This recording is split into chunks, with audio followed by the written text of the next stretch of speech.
नमस्कार, बहुत स्वागत है आपका। आप देख रहे हैं यूपी मांगे उत्तर और मैं हूं आपके साथ मृदुल शर्मा।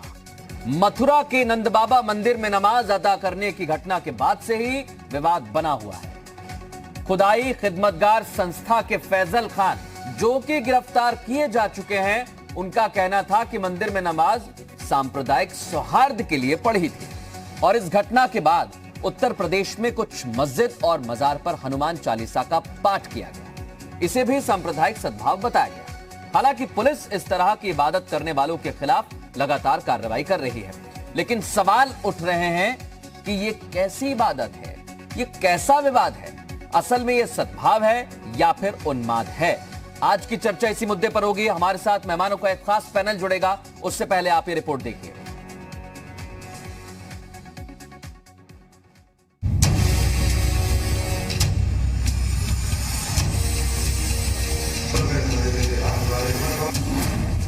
मंदिर में नमाज, मस्जिद में हनुमान चालीसा का पाठ।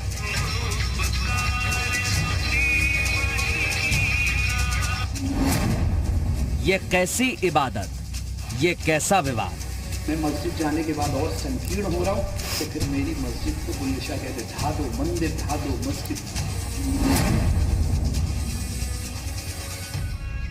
जी हां, ये वो दो तस्वीरें हैं जिन पर सद्भावना या उन्माद के सवाल पर विवाद छिड़ा हुआ है।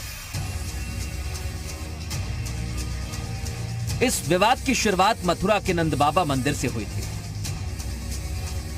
जहां खुदाई खिदमतगार संस्था के दो लोगों ने मंदिर परिसर में नमाज अदा की थी और इसे सांप्रदायिक सद्भाव बताया था। खुदाई खिदमतगार संस्था का सदस्य फैजल खान गिरफ्तार हो चुका है, लेकिन इस घटना ने सद्भावना के नाम पर विवाद छेड़ दिया। कल मथुरा में ही 4 लोगों ने एक मस्जिद में हनुमान चालीसा का पाठ किया और इसे सद्भावना का नाम दिया।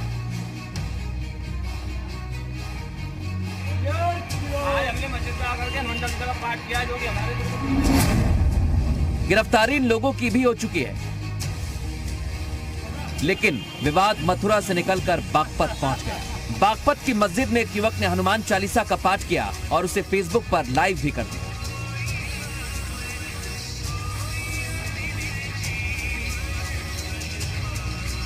कोई विवाद ना हो, एक दूसरे से प्यार से रहें, बस यही मैं आप सबको अपील करता हूं कि सब लोग भाईचारे से रहें, कोई तर्क वितर्क ना करें। सब हम हिंदुस्तान में हैं तो हिंदुस्तानी हैं, एक दूसरे पर कटाक्ष ना फेंकें।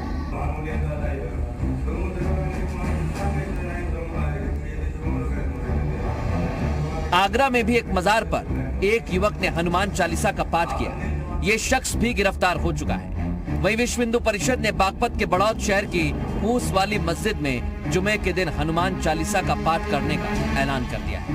वो कहते हैं कि इससे गंगा जमुनी तहजीब आगे बढ़ेगी। विश्व हिंदू परिषद बजरंग दल जनपद बागपत बड़ौद के अंदर फूस वाली मस्जिद में शुक्रवार को 2 बजे हनुमान चालीसा का पाठ करके उस परिपाटी को आगे बढ़ाने का काम करेंगे। पूरे देश में ये संदेश जाए कि यहाँ हिंदू और मुस्लिम साझी संस्कृति के साथ रहते हैं, गंगा जमनी तहजीब के साथ रहते हैं। इस तरह की इबादत से भाईचारा बढ़ेगा या फिर विवाद, ये सबके सामने है। लेकिन इन घटनाओं पर राजनीति भी गर्म है। देखिए, ये बिल्कुल ठीक नहीं है। सामाजिक सद्भावना बिल्कुल खराब नहीं होनी चाहिए और कोई भी पक्ष जो सामाजिक सद्भावना उत्तर प्रदेश में खराब करने की कोशिश करेगा, कानून अपना काम करेगा। यहाँ पे समाज के असली मुद्दों पे भारतीय जनता पार्टी बात नहीं करना चाहती। यहाँ असली मुद्दे हैं क्या? बेरोजगारी, जिससे यूथ परेशान है, किसान आत्महत्या कर रहा है, उनको अपना दाम नहीं मिल रहा है, महिलाओं पे अत्याचार बढ़ा है, महंगाई बढ़ी है, कोरोना काल से लोगों की मौतें हो रही हैं, लोग परेशान हैं, अफरा तफरी का माहौल है। इसमें ये समाज के असली मुद्दे हैं जिसपे सरकार बात नहीं करना चाहती। भारतीय जनता पार्टी के लोग इससे ध्यान भटकाने के लिए इधर उधर की बातें करते हैं। समाज को धर्म और जात के नाम पर विभाजित करने के लिए सरकार की तरफ से भी और कुछ लोगों की तरफ से भी इस प्रकार का प्रयास किया जा रहा है, जो निंदनीय है। क्योंकि जब देश में और प्रदेश में एकजुटता रहेगी, भाईचारा रहेगी, तभी प्रगति और विकास संभव है। पूरे मामले पर सियासत अपनी जगह है और सवाल अपनी जगह। क्या मंदिर में नमाज और मस्जिद में पूजा से ही भाईचारा बढ़ेगा? इस तरह की इबादत क्या वाकई सद्भाव है या फिर उन्माद? ब्यूरो रिपोर्ट, जी मीडिया।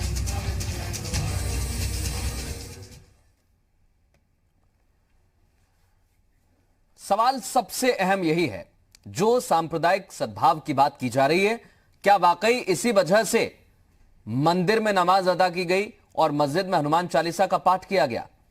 यही पूछेंगे हम। खास मेहमान इस समय हमारे साथ जुड़ गए हैं। नंदकिशोर गुर्जर हमारे साथ जुड़े हुए हैं, बीजेपी का पक्ष रखने के लिए मौजूद हैं। अनुराग भदौरिया हमारे साथ जुड़ चुके हैं, समाजवादी पार्टी का पक्ष रखेंगे। सैफ खान हमारे साथ जुड़ चुके हैं, प्रवक्ता हैं कांग्रेस के। हाजी हसन इस समय हमारे साथ जुड़े हुए हैं मुस्लिम स्कॉलर के रूप में, और बालक दास हैं हमारे साथ, अध्यक्ष हैं व्यास संघ के। आप सभी का बहुत स्वागत है यूपी मांगे उत्तर में। मैं चर्चा की शुरुआत, क्योंकि सबसे अहम बात तो यही है कि धर्म क्या कहता है, यह भी हमें समझ लेना चाहिए। इस मसले पर फिर आगे सियासत की भी बात करेंगे। सबसे पहले मैं हाजी हसन साहब आपके पास आ रहा हूं। लंबे समय से हम चर्चा करते रहे हैं, ऐसे बहुत सारे मसले हमारे सामने आए हैं, लेकिन क्या वाकई ये सांप्रदायिक सद्भाव लगता है आपको? दोनों ही तरफ से पूछ रहा हूं मैं। नहीं, बिल्कुल नहीं। ये सांप्रदायिक सद्भाव को बिगाड़ने की एक साजिश लगती है। खुदाई मददगार संस्था जो है, ये उस वक्त कहाँ थी जब कोरोना पॉजिटिव लोग परेशान हो रहे थे, जो मजदूर लौट के आ रहे थे, और दुनिया भर के और भी मुद्दे हैं, उस पर सद्भाव दिखाने की कोशिश क्यों नहीं की? ये अगर इनको सद्भाव ही दिखाना था तो जाते मंदिर के महंत से इजाज़त लेते, उनके सामने खड़े होते। और मंदिर में ही क्यों मंदिर में? अगर खुदाई फौजदार संस्था को हिंदू मुस्लिम सद्भाव दिखाना है, जैसे कि विश्व हिंदू परिषद कह रहा है, तो विश्व हिंदू परिषद के ऑफिस में जाते कि भाई हम सामूहिक नमाज पढ़ेंगे आपके यहाँ। लाइव टेलीकास्ट होता, आप लोग भी पहुंचते और चैनल भी पहुंचते, सारा हिंदुस्तान देखता, सारा विश्व देखता कि ऐसा सौहार्द कायम हो रहा है यहाँ पे। और अगर कुछ लोगों को हनुमान चालीसा मंदिर में पढ़ना था तो दो आदमी किसी मोबाइल में रिकॉर्डेड वो गान न बजा के पहुंचते और सामूहिक रूप से किसी खुदाई फौजदार संस्था के ऑफिस में पहुंचते, और उनके ऑफिस में भव्य हनुमान चालीसा, साथ में एक यज्ञ भी रखते, सब पहुंचते, सारा हिंदुस्तान देखता, सारा विश्व देखता कि देखिए हिंदुस्तान में कितनी ज्यादा अच्छा भाईचारा है, तो ज्यादा अच्छा माहौल बनता। ये चोरी छुपे जाके दो आदमी खड़े होके फोटो शूट करवा ले, ये ना नमाज होती है ना यहाँ इनकी आस्था सिर्फ एक अल्लाह में और पब्लिसिटी नमाज स्टंट में हो सकता है, ये दिखाने या की फिर माहौल खराब करने की कोशिश हो सकती है। मैं बालक दास जी आपके पास आ रहा हूं। क्या जरूरत है, जैसा हाजी हसन कह रहे हैं, मस्जिद में जा रहे हैं, नमाज के लिए जगह दी है तो वहां पर नमाज ही होने दें, और मंदिर में जहां आरती होती है वहां आरती होने दें? आप भी मानते हैं इस बात को? बिल्कुल, मैं हाजी साहब के विचारों से सहमत है। मुझे लगता है कहीं ना कहीं यह एक साजिश की बू इसमें आ रही है, और ये एक षड्यंत्र के तहत साजिश रची जा रही है। देश को अराजकता की ओर ढकेला जा रहा है, अशांति की ओर ढकेला जा रहा है। ना तो वो मंदिर में नमाज पढ़ने का कोई तरीका है, और ना इस प्रकार से मस्जिद में जाकर के हनुमान चालीसा पढ़ने का कोई तरीका है। अगर आप भाईचारा की बात करते हो तो भाईचारा बहुत बिंदु हैं, बहुत सारे विषय हैं जिस पर हम भाईचारा कायम कर सकते हैं। हिंदू मुस्लिम की एकता को कर सकते हैं, गंगा जमनी तहजीब को कर सकते हैं, लेकिन इस प्रकार की अराजकता फैलाना, इस प्रकार से काम को करना, तो निश्चित रूप से मुझे लगता है देश को अशांत करने की चेष्टा की जा रही है, और इन बिंदुओं पर तत्काल कार्रवाई होना चाहिए ऐसे, क्योंकि आगे यह रूप बड़ा हो सकता है। धीरे धीरे आज ये चिंगारी लगी है, ये बड़ा रूप ले सकता है, इस पर तुरंत रोक लगाना चाहिए। और मैं नहीं समझता हूं ये बातें सही हो रही हैं, देश हित के लिए हो रही हैं। बिल्कुल रोक लगाना चाहिए। सवाल हमारा भी यही है कि ऐसे किसी का भी मन करेगा कोई कहीं पर भी जाकर किस तरीके से मस्जिद में आरती की जा रही है, हनुमान चालीसा का पाठ किया जा रहा है और मंदिर में नमाज अदा की जा रही है। नंदकिशोर गुर्जर साहब, मैं आपके पास आ रहा हूं, आप तो खुद एक जनप्रतिनिधि हैं, और यही बोला जा रहा है कि आखिर ये हो कैसे रहा है? ये तो क्रिया की प्रतिक्रिया नजर आ रही है, इधर से हो रहा है फिर उधर वाले कर दे रहे हैं। क्या चल रहा है ये सब? देखिए, बात दोनों की ठीक है। ये जो किया गया ये साजिश है, जिस तरह से शुरुआत हुई है वो बहुत निंदनीय है, और पूरा देश कोई भी उस बात का समर्थन नहीं करता है। अभी जो हसन साहब ने कहा है वो बात उनकी सही है। अगर कोई सामूहिक अगर कोई इस तरह से कार्यक्रम होता और दोनों पक्ष मिलकर करते तो शायद बड़ा मैसेज आता, मीडिया होती, लेकिन मुझे लगता नहीं कि इन सब चीज़ को करने की ज़रूरत है। और इसके पीछे जो साजिश है वो देश में जिस तरह की दूसरी घटनाएं भी हुई हैं, हाथरस में जिस तरह लोग पकड़े गए हैं, मथुरा में पहले भी पकड़े गए हैं प्रतिबंधित संगठनों के लोग, इसी तरह से इनके पीछे भी कहीं ना कहीं हाथ हो सकता है। इसकी भी इन्हें गिरफ्तार जो किए गए हैं इनकी जांच होनी चाहिए। कई मसले पहले सामने आए हैं देश में। अब हनुमान चालीसा प्रतिक्रिया में पढ़ा गया तो वो स्वाभाविक है कि वो प्रतिक्रिया आनी थी कहीं ना कहीं से। इधर जब मंदिर में नमाज पढ़ी गई तो ये सब दंगा कराने की एक साजिश है। इसके पीछे कौन लोग हैं इसका कहीं ना कहीं मैं समझता हूँ कि बहुत गहराई से जांच होने की जरूरत है और बहुत सख्त सजा की जरूरत है। जांच करने की जरूरत है। जांच कौन करेगा सर? सरकार ने गिरफ्तार किया, उसमें सरकार जांच कर ही रही है, लेकिन हमारा कहना है आपके माध्यम से कि इस पे उस एंगल पे भी जांच हो कि इसके पीछे कौन ताकत है जो इस तरह की बातें एक बात यहाँ पर कही कि दंगा कराने की साजिश है। अनुराग भदौरिया जी, कौन करा सकता है दंगा? चुनाव तो आने वाले हैं अभी थोड़े सालों बाद, उससे पहले ही क्या ऐसी साजिश रची जा रही है? मुझे लगता है कि भारतीय जनता पार्टी के विधायक जी को, भारतीय जनता पार्टी की सरकार को ये सब शब्द बोलते हुए थोड़ी सी शर्म आनी चाहिए, क्योंकि सरकार भारतीय जनता पार्टी की है। इसके मतलब आप कानून व्यवस्था बनाए रखने में नाकाम है। आपको पता ही नहीं चलता है यहाँ पे कोई दंगा कराना चाहता है, कोई यहाँ पे महिलाओं के साथ अत्याचार करना चाहता है, कोई यहाँ पे कुछ भी कर देगा। मतलब आप ऐसी बातें कर रहे हैं जैसे लगता है आप सरकार भी नहीं है। इसलिए ये कानून व्यवस्था का मामला है, इसकी जिम्मेदारी सरकार की होती है। अब उत्तर प्रदेश के अंदर में असली मुद्दों से भारतीय जनता पार्टी ध्यान भटकाना चाहती है। असली मुद्दा क्या है जनता के? क्या असली मुद्दे हैं? असली मुद्दा है कि जो युवा परेशान, युवा युवती जो बेरोजगारी से जूझ रहा है, आत्महत्या करने को मजबूर है, ये परेशानी है। परेशानी है कोरोना काल से लोगों की मौतें हो रही है, कोरोना काल से लोग बेघर हो गए ऑलमोस्ट, ये परेशानी है। परेशानी है कि अपराध बढ़ा उत्तर प्रदेश के अंदर में, परेशानी है कि महिलाओं पे अत्याचार बढ़ा उत्तर प्रदेश के अंदर में। हम नंबर 1 हो गए देश में महिलाओं के अत्याचार में। महंगाई बढ़ी उत्तर प्रदेश के अंदर में, किसान आत्महत्या करने को मजबूर है। समाज पूरी तरह से परेशान है, टूटा हुआ आर्थिक स्थिति से। इसके बारे में बात नहीं होने सकती, इसके बारे में कोई बात नहीं करना चाहता। असली समस्या तो यही है समाज की ना, लेकिन इसके बारे में चर्चा ना हो जाए, इसके बारे में बात ना हो जाए। ये भारतीय जनता पार्टी हमेशा असली मुद्दे से ध्यान भटकाने के लिए सिर्फ जाति धर्म की राजनीति करना चाहती है। मुझे लगता है इससे ज्यादा शर्म की बात नहीं हो सकती। और देश की जनता अगर ये बात सुनती है और जानती है उत्तर प्रदेश की जनता, ऐसी पार्टी को सत्ता में रहने का अधिकार नहीं है जिसके रहते हुए ये बात करे कि दंगा हो सकता है, महिलाओं पर अत्याचार हो सकता है, बेरोजगारी बढ़ सकती है। हम गुर्जर साहब देख रहे हैं, गुर्जर साहब, अनुराग भदौरिया कह रहे हैं, बोलने वाली सरकार क्यों उत्तर प्रदेश? अनुराग भदौरिया कह रहे हैं कि आपकी सरकार है, आप कार्रवाई करिए। किसने रोका है? इधर चले जाएंगे, उधर चले जाएंगे, अपराधी लगातार अपराध करते चले जा रहे हैं। अनुराग भदौरिया जी एक सेकंड सुन तो लीजिए। अब बोलने वाला हमें नेता नहीं चाहिए उत्तर प्रदेश के अंदर में, हमें अखिलेश यादव जैसा नेता चाहिए जो उत्तर प्रदेश में विकास की बात करे। बिल्कुल, चुनाव आएंगे, आप खड़े होइएगा, जनता फैसला कर देगी इस बात का, लेकिन हाल फिलहाल अभी तो फैसला नहीं हो पाएगा। इसलिए जो सवाल है उसका जवाब ले लेते हैं ना सर। वैचारिक सवाल है वो, कहते हैं कि सवाल का जवाब देना चाह रहे हैं नंदकिशोर गुर्जर, उन्हें भी जनता ने चुनकर ही बिठाया है। इसलिए पेट में दर्द होता है उत्तर प्रदेश के युवा, भदौरिया जी, दर्द होता है उनको दर्द होता है कि हमने उत्तर प्रदेश में विकास किया था, आज उत्तर प्रदेश में विनाश की तरफ जा रहा है, तो दर्द क्यों नहीं होता? भदौरिया जी फिर वही है ना बात। उत्तर प्रदेश की हालत क्या होगी? आप भदौरिया जी यही तो दिक्कत है। भदौरिया जी एक मिनट, आप बात सुनने को तैयार ही नहीं होते हैं सर, आप बात सुनने को तैयार ही नहीं होते हैं। फिर मैं आपसे कहता हूं तो आप कहते हैं सवाल क्यों करते हैं? भदौरिया जी आप बात तो सुनिए, आपको बात रखनी है ना, आप बात रखिए, उस पर जवाब लीजिए। अगर सिर्फ एक धारा प्रवाह आपको बोलना है तो बोलते रहिए, मुझे कोई एतराज नहीं है। मैं कह रहा हूं कि कम से कम आपने जो सवाल पूछा है, आप यहाँ सवाल पूछने आते हैं ना सर, आप सरकार से सवाल पूछने आते हैं और हमारे सवालों का जवाब देने आते हैं। अगर हमारे सवाल है तो आप सवाल पूछ के सुनिए, पहले सवाल पूछ के क्या जवाब दे रहे हैं उस पर आप प्रतिक्रिया दीजिए। आप भी जानते हो कब जवाब दिया है। मैं चाहता हूं ना कि सामने आए, जवाब नहीं देना चाहते तो। गुर्जर जी आप अपनी बात करिए, इसके बाद मैं सैफ खान साहब के पास जाऊंगा। गुर्जर जी जवाब दीजिए, क्या ये सिर्फ और सिर्फ मुद्दों से भटकाने की कोशिश है? आप उन्हें रोकेंगे कि तभी तो बात करेंगे ना। हाँ रुक गए वो, कहिए आप अपनी अभी अनुराग जी को तो ऐसा लगता है, नहीं अब अपनी बात ऐसा लगता है कि पब्लिक से इनको भीड़ तो जुटती नहीं है। और ये अब सर आप अपनी बात करिए। अब ये उठा करके भाषण देना शुरू कर देते हैं। ये डिबेट है, कोई भाषण नहीं है, जनसभा नहीं है। उन्हें ये बताइए कि जनसभा नहीं है, ये डिबेट है और इसमें अपनी बात को तर्कपूर्ण रखें। आप इन्हें बुला लेते हो, मेरे साथ तो जोड़ना नहीं कभी। ये आते ही जो है पता नहीं क्या क्या बोलना शुरू कर देते हैं। मुद्दा क्या होता है, और भी वक्ताओं ने अपनी बात रखी है, जो इशू है इस देश के सामने। अब भाजपा कहां से आ गई इसमें?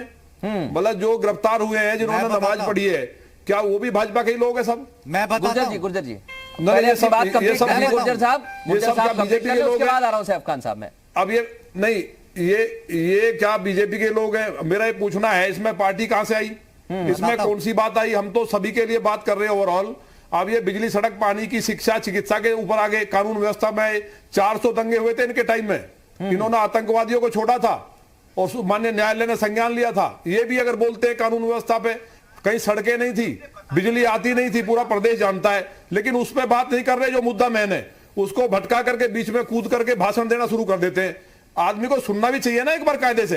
अब आदमी डिबेट में आता है तो कहीं कोई इनको पूछता तो है नहीं, कहीं 4 लोग इनके लिए इकट्ठे नहीं होते इनके कर्मों के कारण, और ये भाषण देना शुरू कर देते हैं। साहब देखिए, मेरी कोशिश ये रहती है, मेरी नहीं, ये गलत बात है इनकी गलत बात है। हमने कहा कि जो हमने बताया पहले ही, मैं चाहता हूं मुद्दे पर बात हो, आप अपनी बात रखें और बात रखिए ना। कौन है ये लोग, कहां से आ गए, कौन है, किसको जरूरत पड़ रही है मंदिर में नमाज अदा करने की या मस्जिद में हनुमान चालीसा पढ़ने की? सैफ खान साहब देखिए, सबसे पहली चीज जो है देखिए, हमारे देश में, मैं मौका चाहूंगा, आपकी बात पर कुछ कहना चाह रहे हैं, रुक जाइए। अभी मैंने शुरू किया, अभी आप सबूत मांग रहे थे ना, मैं आपको सबूत देता हूं, रुकिए थोड़ा सा। हमारे देश में भाईचारे का मिसाल तो हमेशा रहा है। उत्तर प्रदेश में भी नौबतपुर में जो है लॉर्ड हनुमान जी का जो मंदिर है, उसमें तक जो है हर रमजान में जो है नमाज पढ़ते जो है, अभी भी लोग पढ़ते हैं। जौनपुर में जो बुलंदशहर की बात करें, क्योंकि आसपास में मस्जिद नहीं थी तो वहां पे भी नमाज पढ़ी गई थी। बहुत सारी ऐसी मिसालें हैं जो मैं आपके पिछली डिबेट में भी जो है मैं बता चुका हूं कि 1000 साल पुरानी जो है केरला की चर्च में भी जो है नमाज पढ़ाई गई थी, क्योंकि आसपास जो है मस्जिदें नहीं थी। तो ये जब सिचुएशंस पे डिपेंड करता है, आज ये कॉन्फ्लिक्ट क्यों हो रहा है? क्योंकि परमिशन नहीं दी गई है। अगर इजाजत दी जाती, जहां वो नमाज पढ़ने की भी 2 लड़कों की बात आ रही थी, फैसल की और जो दूसरे थे उनकी भी इसलिए बात आ रही थी क्योंकि इजाजत नहीं मिली थी, इसकी वजह से कॉन्फ्लिक्ट था। आज हमने ये जरूर देखा कि कॉन्फ्लिक्ट है, और अब मैंने आपकी चैनल पर आलोचना की उनकी कि वो नमाज जो है मंदिर पे बिना इजाजत लेके पढ़ रहे थे, तो जो है वो अलाउ नहीं है आपको, ना आपकी वाजिब होगी नमाज। बहरहाल आज भारतीय जनता पार्टी के जो विधायक हैं वो इस वक्त चैनल पे ये कह रहे थे कि सबूत चाहिए। मैं आपको देता हूं, बजरंग दल की महिला मोर्चा की जो अध्यक्ष हैं वो जाती हैं ताजमहल के जो मैंने सबूत नहीं मांगा, मॉस्क है वहां के ऊपर बिना इजाजत, तो क्या उन पे कार्रवाई होनी चाहिए, नहीं होनी चाहिए? मैं तो इन सब चीजों को, और साफ साफ सी बात है, मैं आपके चैनल पे पहले भी बोल चुका हूं, भारतीय जनता पार्टी अपने काम की वजह से, कोई आई थी केंद्र में या उत्तर प्रदेश में, कोई एक काम बता दीजिए। आज बिजली के उत्तर प्रदेश की बात कर रहे थे, 822 कम्युनल वॉयलेंसेस रिकॉर्ड होती है पार्लियामेंट में साहब, जो है 60 कम्युनल वॉयलेंसेस रिकॉर्ड की जाती है उत्तर प्रदेश में जब से योगी जी जो है सीएम बन के आए। ये भी मैं आपको 1.5-2 साल पहले का बता रहा हूं। उत्तर प्रदेश का तो ये हाल है कि 2 महीने में ही सहारनपुर में 3 दंगे हो जाते हैं। तो ये हालात जो है उत्तर प्रदेश के हैं। बहरहाल आप नमाज या आप जो है आरती की बात कर रहे थे, आज ये जो जितनी भी सब चीजें नजर आ रही हैं, मैंने पहले भी कहा था, ये आरएसएस का जो विंग है बजरंग दल, आज बजरंग दल की महिला मोर्चा की जो है वो सामने जाती है और बिना इजाजत के करती है, तो साफ साफ सी इंडिकेशन है कहीं ना कहीं जो है, क्योंकि सरकार कामों पे तो आती नहीं, कहीं ना कहीं आज जो 56 असेंबली के इलेक्शन है 11 स्टेट्स में, बिहार के इलेक्शन चल रहे हैं, असेंबली के 7 विधानसभा की इलेक्शन जो है उत्तर प्रदेश में चल रहे हैं, कहीं ना कहीं जो है फिर वही बटवारे की राजनीति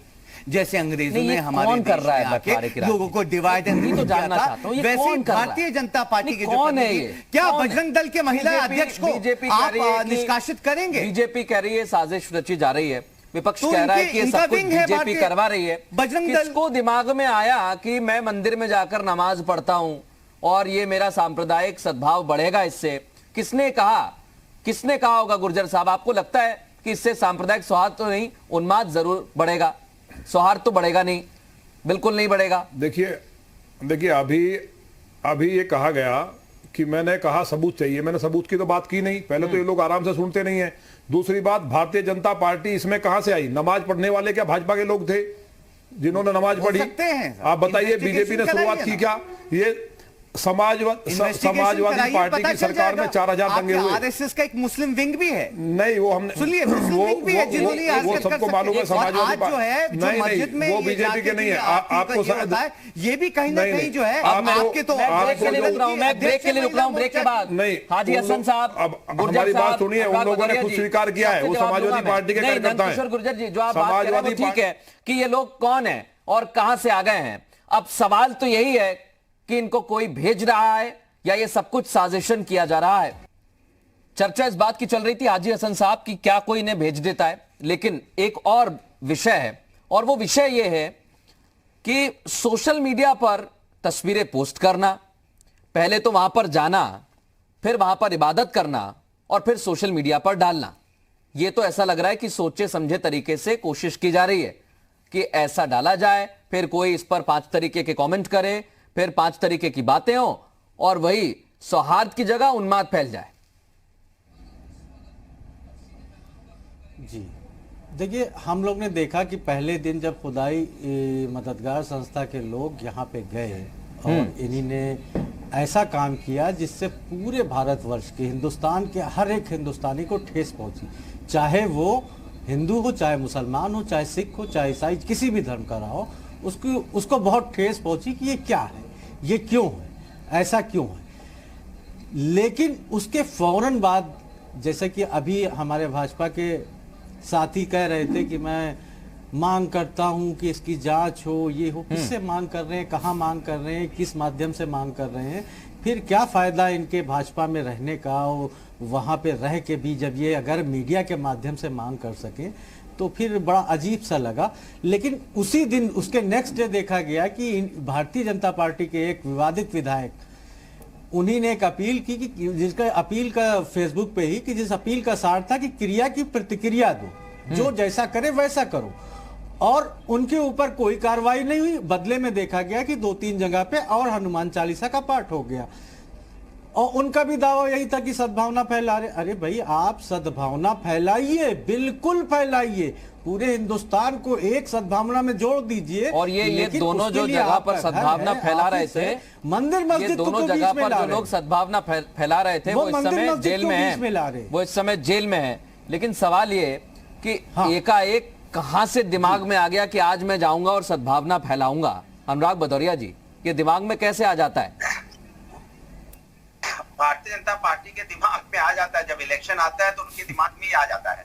क्योंकि आपको पता ही है भारतीय जनता पार्टी का, उनको तो समाज के विकास की राजनीति नहीं करनी है। विकास की बात करोगे तो विधायक जी की तरह बोलने लगेंगे कि हम इसमें मांग करेंगे, हम इसमें जांच कराएंगे, पता नहीं कहां कराएंगे, कौन सी सरकार से कराएंगे। उत्तर प्रदेश में ही उनकी सरकार, शायद वो भूल जाते हैं, क्योंकि भारतीय जनता पार्टी भूल जाती है ना कि हम सरकार में हैं, क्योंकि वो सरकार वाला काम तो करते नहीं है। सरकार का काम क्या होता है? समाज के अंदर में एकता बनाए रखना, समाज के अंदर में विकास की बात करना, समाज को आगे ले जाना, अपना हम उत्तर प्रदेश को उत्तम प्रदेश बनाना, उसके अंदर डेवलपमेंट की बात करना, तब आदमी को लगता है हम सरकार में। लेकिन वो भूल जाते हैं भाई, जो लोग इस तरह की राजनीति करते हैं भारतीय जनता पार्टी, जब सरकार जैसी इलेक्शन आता है उनको लगता है हम। मैं एक चीज और अनुराग भदौरिया जी, जो नंदकिशोर गुर्जर जी ने उठाई थी वो आपसे पूछना चाह रहा हूं, बीच में आवाज चली गई थी।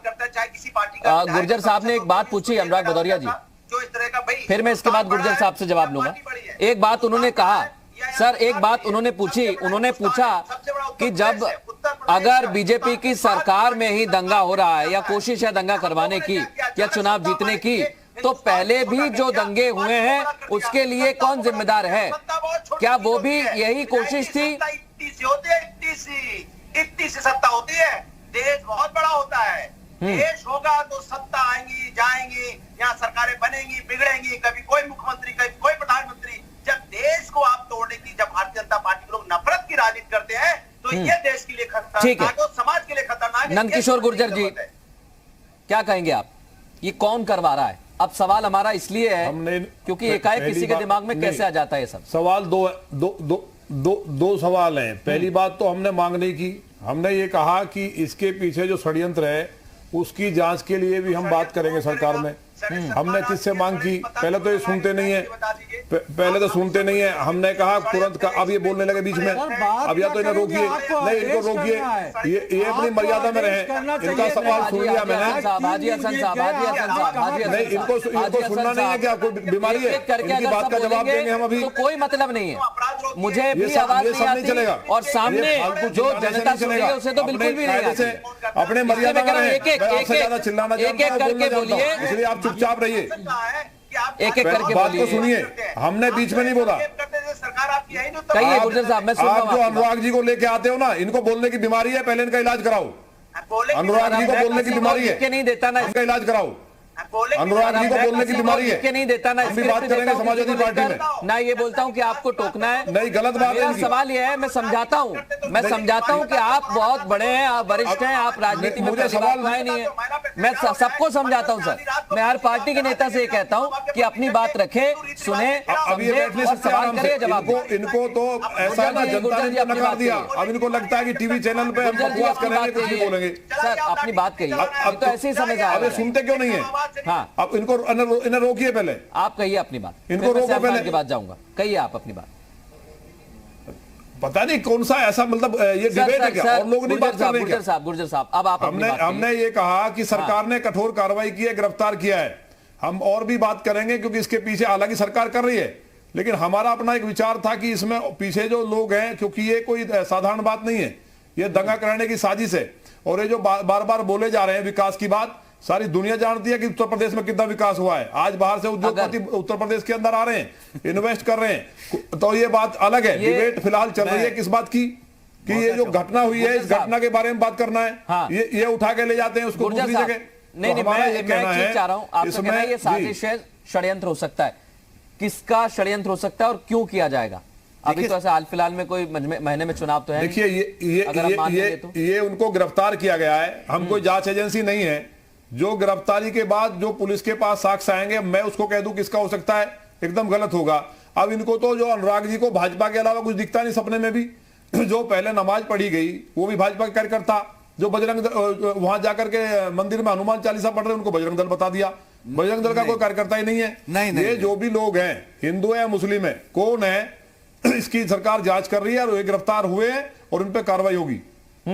सैफ खान साहब, मैं सबसे पहले ये कहूंगा कि आप अगर भारतीय जनता पार्टी के प्रतिनिधि और विधायक वो मना कर रहे हैं और बिल्कुल वो करते हैं कि बजरंग दल ने ये नहीं किया, तो मीना दिवाकर जो है बजरंग दल की जो महिला मोर्चा की, उनको आप आलोचना कर दीजिए ना, कर दीजिए आलोचना चैनल पे कि नहीं, उनको ये नहीं करना चाहिए था। क्योंकि हमने जो है ये बोला, आलोचना की। एक मेरा सवाल है, जिन्होंने नमाज पढ़ी थी वहां बिना इजाजत, और बिना इजाजत जो है बड़ा जायज सवाल है मेरा जायज सवाल मैं इनकी बात का जवाब दे दूं। हाँ, वो तो आप दे दीजिएगा। फिर जो है गुर्जर साहब से आप पूछ रहे हैं कि अगर आपकी और दंगों की बात की, रुक जाइए, दंगों की बात कर रहे थे आप। जो आप जानते हैं 125 के करीब जो है दंगे इस सरकार ने उन लोगों के खिलाफ खत्म किए हैं। संगीत सोम जो मुजफ्फरनगर में जो अक्यूज थे, और भारतीय जनता पार्टी के जितने भी लीडर्स हैं और विधायक हैं और सांसद हैं और आप वो हैं, उन पे 20,000 केसेस जो है खत्म करने के लिए योगी जी ने पहल की, जिसपे जो है इलाहाबाद हाई कोर्ट से उनको फटकार भी पड़ी। और मुजफ्फरनगर की अगर आप इनकी बात करते हैं, दंगों की, जो है 125 केसेस तो जो है सरकार खत्म कर चुकी है उन लोगों के। तो ये है सच्चाई। और आप जो विकास के मॉडल की बात कर रहे थे, मैं बताता हूं कौन सा विकास है। इलेक्ट्रिसिटी जो है उसके दाम बढ़ाने का विकास होता है तो अच्छी बात है, आपके लिए वो विकास होगा।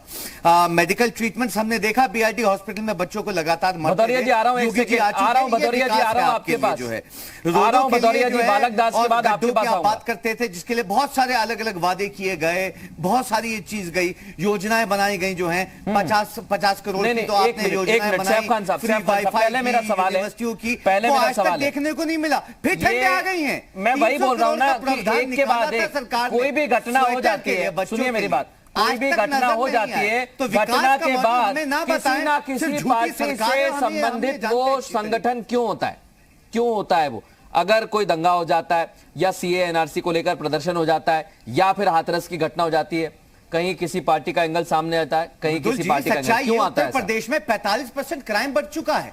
सच्चाई 11 से 12 रेप एक दिन के रजिस्टर होते हैं, और पूरे हमारे देश में जो है 91 केसेस एक दिन में रजिस्टर होते हैं। आज उत्तर प्रदेश की स्पेसिफिकली बात करूं तो 26% क्राइम जो है साइबर में बढ़ चुका है। 12% जो क्राइम जो है वो उन बुजुर्गों के खिलाफ बढ़ चुका है जिनका मर्डर हो रहा है। 5 बच्चे एक दिन में किडनैप होते हैं, यह है सच्चाई। और ये कह रहा है एनसीआरबी, ये मैं नहीं बता रहा, मगर भारतीय जनता पार्टी के जो प्रतिनिधि है वो सिवाय चैनलों पर झूठ बोलने के अलावा कुछ जानते नहीं। मैं कहना चाहता हूं क्या एक्शन लिया आपने? बजरंग दल आपका ही विंग है, आरएसएस का विंग है। अब ये भी सर वही तो सवाल है, वो पूछते हैं पीएफआई किसका विंग है, सच्चाई आप मैं पूछते हैं बजरंग दल किसका विंग है। अरे सबका विंग अगर है तो फिर क्या जरूरत है, भारतीय जनता पार्टी में आरएसएस कह दीजिए, आप सारी पार्टियां कह दीजिए कि हम धर्म के नाम पर ही राजनीति करना चाहते हैं, तो बात ही खत्म हो जाएगी। फिर आदमी भी उस हिसाब से सोचे, अपनी सोच बना ले कि करना क्या है। मृदुल जी एग्जाम्पल है उसका, पीयू रिपोर्ट देख लीजिए 2017 की उठा के, कहते हैं 4 in terms of भदौरिया जी भी कहना चाह रहे हैं कुछ। आज जो एसएचआई की एक मिनट सैफ खान साहब, एक मिनट 10वें में 10 सबसे खराब माना जाता है। आज ये देख लीजिए, गाय हमारी माता बोल के जो है फिर अपनी मैनिफेस्टो में लेके आते हैं, और उसी पे ही जो है 97% अटैक्स इनकी स्टेटों में बढ़ जाते हैं जहां जहां भारतीय जनता पार्टी की सरकार। ठीक है सैफ खान साहब, एक मिनट मेरी बात सुन लीजिए। अभी मैं क्लियर कर देता हूं ना, आपने 3 तरीके के संगठन बता दिए मुझे। अब इस 3 तरीके के संगठन में 4 तरह की बातें आती हैं। पहला ये, जब भी कोई घटना होती है किसी ना किसी सियासी पार्टी से उसका कनेक्शन हो जाता है। क्यों हो जाता है? या तो कांग्रेस आ जाती है, या बीजेपी पे आरोप लग जाते हैं, या फिर समाजवादी पार्टी पे लग जाते हैं, या फिर किसी चौथी पार्टी पे लग जाते हैं। क्यों लग जाते हैं ये आरोप? ये सियासी आरोप क्यों लगते हैं? देखिए एक घटना बताइए, भारतीय जनता पार्टी पे ही आता है, ये समाजवादी विकास की राजनीति करती है। एक घटना नहीं, आप पर आता होगा, नहीं आता होगा, लेकिन आरोप लगते हैं अनुराग भदौरिया जी, इससे आप इनकार नहीं कर सकते। आप इससे इनकार नहीं कर सकते कि आप पर आरोप नहीं लगे। कैसे किसानों का प्रदर्शन उत्तर प्रदेश में हुआ था और उसका कनेक्शन समाजवादी पार्टी से सामने आया था अनुराग भदौरिया जी। अनुराग भदौरिया जी सामने आया था रात के अंधेरे में जब प्रदर्शन हुआ था, नाम आया था अनुराग भदौरिया जी। आप कैसे कर रहे हैं? मैं तो सबका नाम ले रहा हूं। मैं तो सबका नाम ले रहा हूं, मैं तो सबका नाम ले रहा हूं, मैं तो सबका नाम ले रहा हूं, मैं तो सबका नाम ले रहा हूं अनुराग भदौरिया जी, सबका नाम ले रहा हूं मैं। आपको क्यों बुरा लग रहा है? आपको क्यों बुरा लग रहा है? मैं तो सबका नाम ले रहा हूं, मैं तो सबका नाम ले रहा हूं। आप मना कर दीजिए, डिनाई करिए इस बात को, आप डिनाई करिए इस बात को। मैं चैलेंज करता हूं आपको, आप डिनाई करिए। क्या सरकार बनने के बाद किसानों का पहला प्रदर्शन सड़कों पर आलू फेंके गए, सड़कों पर आलू फेंके गए, किसने फेंके थे? किसने फेंके? वो आप सफाई दे सकते हैं अपनी, आप अपनी सफाई दे सकते हैं, लेकिन मैं सियासी आरोपों की बात कर रहा हूं। गुर्जर साहब, ये आरोप क्यों आप पर भी लगते हैं? आरोप, ये आरोप सियासी है क्या? ये आरोप सियासी है या इनमें सच्चाई है? बताइए। सरकार के खिलाफ धरने पे बैठ जाए, वो सरकार कैसी होगी आप अंदाजा लगा सकते हैं। सवाल यही है ना। बिल्कुल अनुराग भदौरिया जी ठीक कह रहे हैं आप। मैं इसलिए तो पूछ रहा हूँ, ये आरोप सियासी होते हैं क्या? आप उनकी कहिए गुर्जर साहब, मैं सुन रहा हूँ, आपकी आवाज आती है हम तक। कहिए आप कहते रहिए, फिर मैं बारह सुना जाएगा ना। हाँ देखिए, दोनों हमारे धर्मगुरु, उन्होंने बहुत अच्छी बहस की शुरुआत की, उन्होंने चर्चा की, जिसके बाद कोई रास्ता निकलता है डिबेट का। अनुराग जी कह रहे हैं मेरी विधानसभा लॉनी में इनको भेजिए, आप भी आ जाइए, आप भी मेरी विधानसभा में आओ। इनके द्वारा, अखिलेश यादव की सरकार के द्वारा 500 करोड़ का घोटाला दिल्ली सहारनपुर रोड पे हुआ था, उसके आज भी प्रमाण खड़े हैं वहां पिलर। क्या कार्रवाई की गई? इसके अलावा मैं तो चाहता हूं कार्रवाई करें। जो भी पार्टी आती है सरकार से पहले आकर कहती है ये आरोप ये जो बात कर रहे हैं, आप उन्हें रोकेंगे नहीं? हाँ कहिए, वो नहीं बोल रहे हैं, सैफ खान साहब बोल रहे हैं। इसके बाद ये जो बहस का जो इश्यू था आज का डिबेट का, वो था कि नमाज क्यों पढ़ी गई बजरंग दल के द्वारा। 40 मीना दिवाकर को क्या आलोचना करेंगे आप? बहस होनी थी विधायक जी, जरा ये बता दीजिए, मीना जो आपके बजरंग दल के एक विंग की जो है, उनकी आलोचना करते हैं। अब ये कहां से बीच में आ गए? नहीं, इनको मैं बता, ताजमहल जब आपने बैठाया था, इनको पहले समझाना चाहिए कि बीच में कूद के क्यों आए? वो भी बिना बीच में क्यों आए? कूद के आप बीच में क्यों आए? अभी मैं बात कर रहा हूँ ना, आपको नहीं बोलना चाहिए, आपको नहीं बोलना चाहिए बीच में। नहीं, आप आलोचना करके रख दीजिए, टोकने और की बात सुनना सीखे पहले। आप ऐसे लोग नहीं, हमने आपकी बात सुनी है, आप ज्यादा स्मार्ट मत बनिए, आप शांति से बैठो। सवाल ही नहीं होते, आप शांति से बैठो। एक एक करके पूछिए, मैं 30 सेकंड साहब आपको दे रहा हूँ।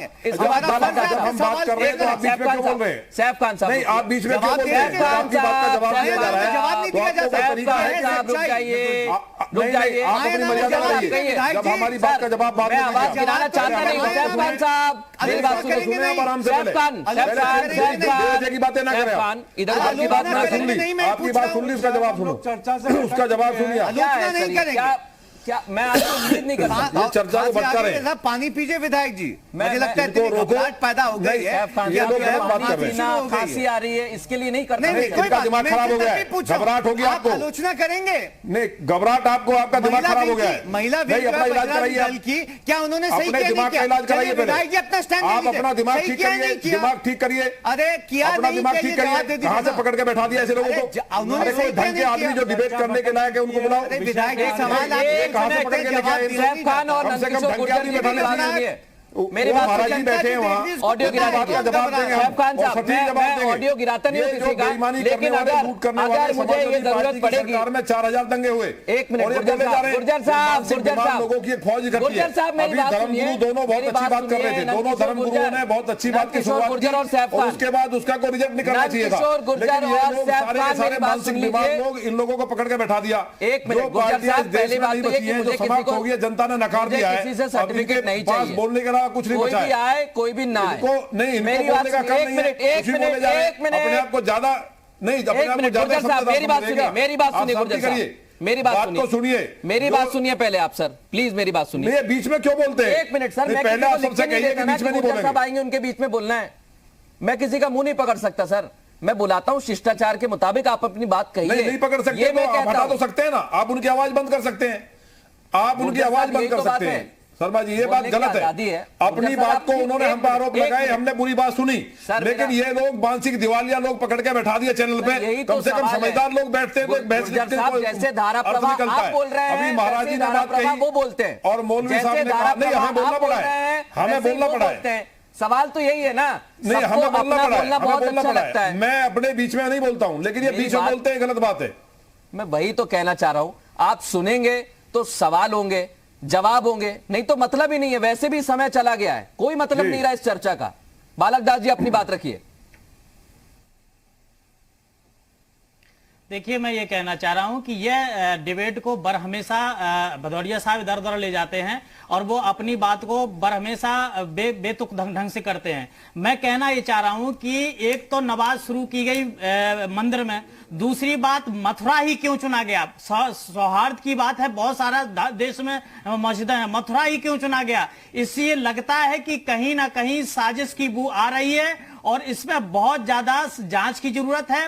यहां पर विकास और ये है, उस पर ही एक डिबेट अलग से कर ली जाए, लेकिन वर्तमान में देश किसी प्रकार से जलन मुद्दों पर ना फंसे, देश पर अशांति किसी प्रकार की ना फैले, अराजकता ना फैले। जैसा हमारा देश शांत भाईचारा भर के चल रहा है वैसा चलता रहे। इसलिए इस बिंदुओं पर जांच का विषय है कि ऐसा क्यों हुआ और वो भी मथुरा ही क्यों चिन्हित किया गया, जहां पर एक विवादित दृष्टि देखी जा रही है और वहां पर ही इस प्रकार का नमाज पढ़ना मंदिर के अंदर, तो निश्चित रूप से यह स्पष्ट दिखाई दे रहा है कि कहीं ना कहीं से यह सोची समझी चाल है। अब मैं आधा मिनट सबको दूंगा, कोशिश करूंगा 40 सेकंड सब अपनी अपनी बात रख लें। इस पर मैं गुर्जर साहब आपसे शुरुआत कर रहा हूं, इसके बाद सैफ खान साहब, उसके बाद हाजी हसन साहब, उस पर होना चाहिए। ठीक है गुर्जर साहब अपनी बात कहिए, 1 मिनट में, कोई नहीं रोकेगा, कोई नहीं टोकेगा। देखिए मेरा कहना यह है, जो अभी महाराज जी ने कहा वो बात बिल्कुल सही है। हमें देश के लिए, हमारे लिए पहले डेवलपमेंट के नाम पे जो बात कर रहे हैं चर्चा, इसके लिए मुद्दा अलग से हो सकता है। आज बात जो मुद्दा था उस पर करनी चाहिए हमको। जो जिस तरह से नमाज पढ़ी गई, हम ये नहीं कह रहे कि वो किस पार्टी के कार्यकर्ता है, जो निकल के आएगा वो सामने आएगा, लेकिन इस पे कायदे से पूरी जांच हमारी सरकार कर रही है। और आप एक बात बताइए, इन्होंने कहा कार्रवाई का, जब हम कार्रवाई करते हैं सीएए पे, जब उनकी संपत्ति को कुर्क करने का काम किया तो सबसे पहले कौन लोग सामने आए? समाजवादी पार्टी के लोगों को दर्द हुआ, क्योंकि ज्यादातर कार्यकर्ता उनके थे। और सबका ऐसा इलाज, ऐसा इंतजाम किया है माननीय योगी जी ने कि उनकी 7 पीढ़ी कांप जाएंगी। उत्तर प्रदेश में केवल 2 दंगे की बात ये कर रहे हैं, 2 या 3 दंगे। इनकी सरकार में 4000 दंगे हुए थे। तो ये दंगों को भड़काने की हमारी तरफ से कोई प्लानिंग नहीं है, ना भाजपा ये काम करती है। भाजपा पूरे 130 करोड़ लोगों को माननीय प्रधानमंत्री जी परिवार का हिस्सा बताते हैं। यहाँ ये लोग ये सब बैठते ही जब भी कोई बात होगी तो बीजेपी का नाम लेते हैं। तो इसमें सुधार हो, और इस पे जो बहस चल रही है, आपके जो डिबेट है, इस डिबेट के द्वारा, क्योंकि इसको ऐसा नहीं है, पूरा देश देख रहा है और आपको जनता ने चुनकर भेजा है, और चुनकर इसलिए भेजा है कि आप क्षेत्र में काम करें। लेकिन इस क्षेत्र में, आपके क्षेत्र की नहीं, अलग अलग मैं बात कर रहा हूं, अगर कहीं से भी ऐसी घटना सामने आती है तो सबसे पहला सवाल जानना चाहिए कि किसी व्यक्ति को सुबह उठकर यह ख्याल क्यों आया कि वो मस्जिद में जाकर पहले तो हनुमान चालीसा का पाठ कर ले या फिर मंदिर में जाकर वो नमाज पढ़ ले, उसके लिए अपने अपने ईश्वर की या खुदा की इबादत के लिए जगह बनाई है, वो वहीं पर जाता है। ये एकाएक ख्याल कैसे आ गया? सैफ खान साहब अब अपनी बात रखिए, इसके बाद हाजी हसन साहब। देखिए, मैंने जो है आपके चैनल पे पहले भी आके आलोचना की थी कि बिना इजाजत, अगर इजाजत जो है अगर आपको मिलती है तो आप नमाज भी पढ़ सकते हैं और आप आरती भी कर सकते हैं। ये आज कॉन्फ्लिक्ट इसलिए हुई है क्योंकि इजाजत नहीं मिली है। और इजाजत किनको नहीं मिली है? सरकार इनकी है उत्तर प्रदेश में, और ये उत्तर प्रदेश में हमें लगातार देखने को मिल रहा है। जब मैं इनसे पूछता हूं विधायक से कि विधायक जी जरा ये तो बता दीजिए, आप क्या बजरंग दल के अपने महिला मोर्चा, जो बजरंग दल का महिला मोर्चा है, जो उनकी अध्यक्ष हैं मीना दिवाकर जो है, उनकी आलोचना करेंगे? तो उन्होंने जो है उस पर जवाब नहीं दिया। सच्चाई यही है कि भारतीय जनता पार्टी जो है अपने कामों पे कोई आती है। आज मैं चाहे सेंट्रल के कामों की बात करूं, उत्तर प्रदेश के काम की बात करूं, वो आपने बिल्कुल सही कहा कि जो है ये नेक्स्ट प्रोग्राम में चर्चा कर लीजिएगा कि सरकार ने क्या क्या काम किए हैं। मगर मैं आज ये जरूर बताना चाहता हूं कि ऑफेंसेस रिलेटेड टू रिलीजन 41% बढ़ चुका है। नेशनल क्राइम रिकॉर्ड ब्यूरो कह रहा है हमारे देश में ऑफेंसेस रिलीजन के नाम के ऊपर जो है वो बढ़ते जा रहे हैं। और ये क्यों हो रहा है? इसलिए ये तब से हो रहा है जब से भारतीय जनता पार्टी की सरकार, इसलिए मेरा सवाल था। इनका तो कोशिश है ये सब करवाने, तभी तो मैं कह रहा हूं आपसे, यही जो करवाया गया है कौन करता है? ये भी भारतीय जनता पार्टी की के लोग हैं। मैं तो मांग रखता हूं कब आपने आरोप लगाया, बिल्कुल ठीक है। अनुराग भदौरिया जुड़ गए, बहुत देर से नहीं आ रही थी उनकी आवाज हम तक। मैं चाहूंगा 1 मिनट अनुराग भदौरिया जी, आखिरी सेशन चल रहा है, मुझे हाजी हसन साहब के पास जाना, लेकिन आप 1 मिनट ले लीजिए, आपका टाइम बचा हुआ है, कहिए। देखिए, आपने देखा होगा कि भाजपा के विधायक यहाँ पे कह रहे थे कि हमारे लोनी में 500 करोड़ का घोटाला हुआ। अरे सब कुछ घोटाला हुआ, सरकार तो 3.5 पौने 4 साल से आपकी है। आप खाली माहौल बनाएंगे कि कुछ काम भी करेंगे? आप सिर्फ पुरानी सरकारों की बात करते हैं या पुरानी सरकार ने जो काम किया उसका फीता काट रहे हैं। आपने नया तो कुछ नहीं किया। और मजेदार बात है कि आपको तो याद होगा, आप तो खुद धरना में बैठे थे सरकार के खिलाफ, क्योंकि सरकार यहाँ काम नहीं कर रही है, करप्शन सरकार के अंदर बढ़ा है। 200 विधायक आपके विधानसभा के अंदर में सरकार के खिलाफ धरना में बैठे थे, आप भी उसमें शामिल थे, जितना मुझे याद है। ठीक भदौरिया, आपकी जिम्मेदारी बनती है ना। भदौरिया, मेरे पास सिर्फ 50 सेकंड बचे हैं। 50 सेकंड में हाजी हसन साहब को देना चाहता हूं। बड़ी देर से वो कहना चाह रहे हैं, बड़ी देर से कहना चाह रहे हैं। हाजी हसन अपनी बात रखिए, फिर मैं क्लोजिंग करूंगा। देखिए, सवाल ये है कि ये जो कुछ भी हो रहा है सोची समझी साजिश के तहत हो रहा है। सरकार को इसमें फौरन कार्रवाई करके रोकना चाहिए।